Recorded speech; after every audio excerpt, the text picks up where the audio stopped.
Assalamualaikum warahmatullahi wabarakatuh. Nahmadu wa nasta'inuhu wa na'udzu billahi min shururi anfusina wa min sayyiati a'malina. Man yahdihillahu fala mudilla wa man yudlil fala hadiyalah. Wa asyhadu an la ilaha illallah wahdahu la syarika lah wa asyhadu anna Muhammadan abduhu wa rasuluh. Amma ba'd.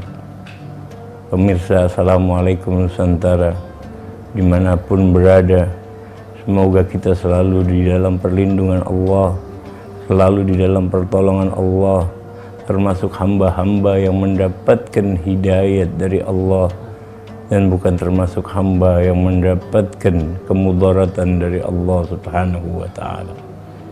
Pada kajian kali ini kita ingin membahas hakikat di dalam salat. Kita semua mudah-mudahan mengerjakan salat dengan benar, mengerjakan salat 5 waktu. Salat pada hakikatnya memiliki zahir dan batin. Maksudnya adalah salat di dalam hukum fikih memiliki 17 arkan yang sama-sama sudah kita mengerti. Bagaimana salat kita harus dalam keadaan berdiri ketika kita salat fardu.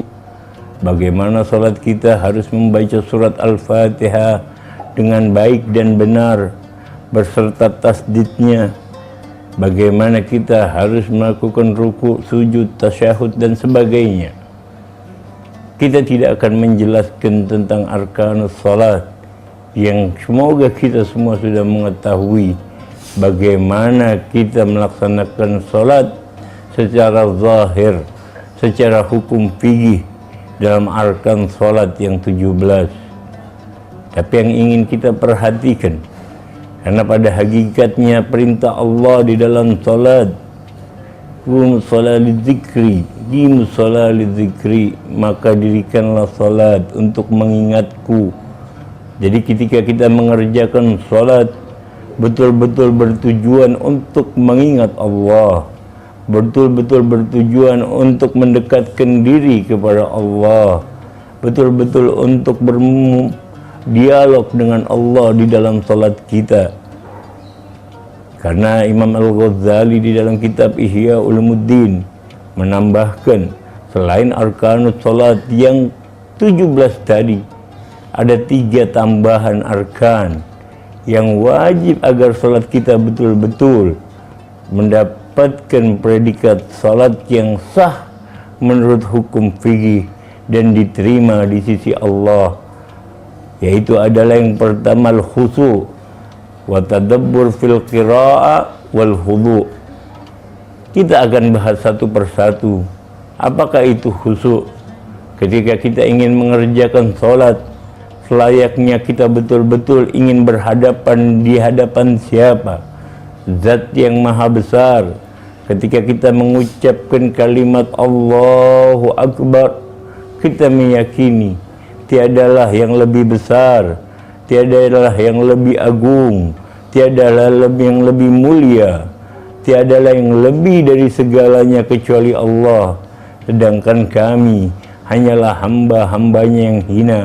Niatkan di dalam salat kita semata-mata hanya untuk Allah, bukan untuk selain Allah, bukan untuk mendapatkan apapun dari apa yang kita inginkan, tapi hanya merupakan kewajiban kita sebagai hamba Allah untuk melaksanakan perintah salat dengan khusyuk agar kita semakin dekat di dalam diri kita kepada Allah, sehingga natijah yang disampaikan di dalam Al-Quran, hasil yang ingin didapatkan melalui salat kita, seperti firman Allah di dalam Al-Quran, inna salata tanha anil fahsai wal munkar, betul-betul terjadi di dalam keseharian kita.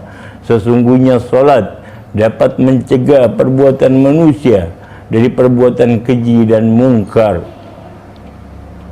Namun ironinya, berapa banyak manusia yang masih mengerjakan salat tapi melaksanakan perbuatan yang keji, melanggar hak-hak manusia lainnya, melukai sahabatnya, mau tidak bertanggung jawab terhadap keluarganya, karena tidak mendapatkan natijah di dalam sholatnya, karena tidak ada khusyuk di dalam sholatnya. Memang bukanlah hal yang mudah bagi mereka yang ingin khusyuk di dalam sholatnya.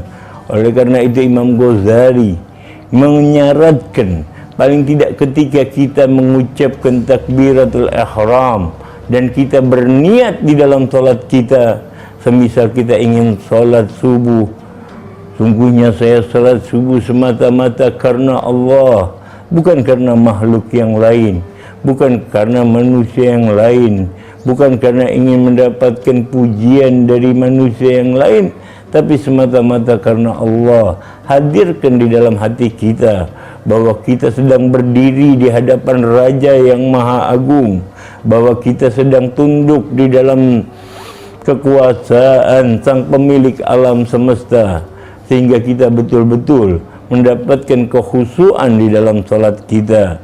Begitupun salat yang kedua adalah al-khudu', yaitu merendahkan, menghinakan diri, tunduk patuh di hadapan Allah.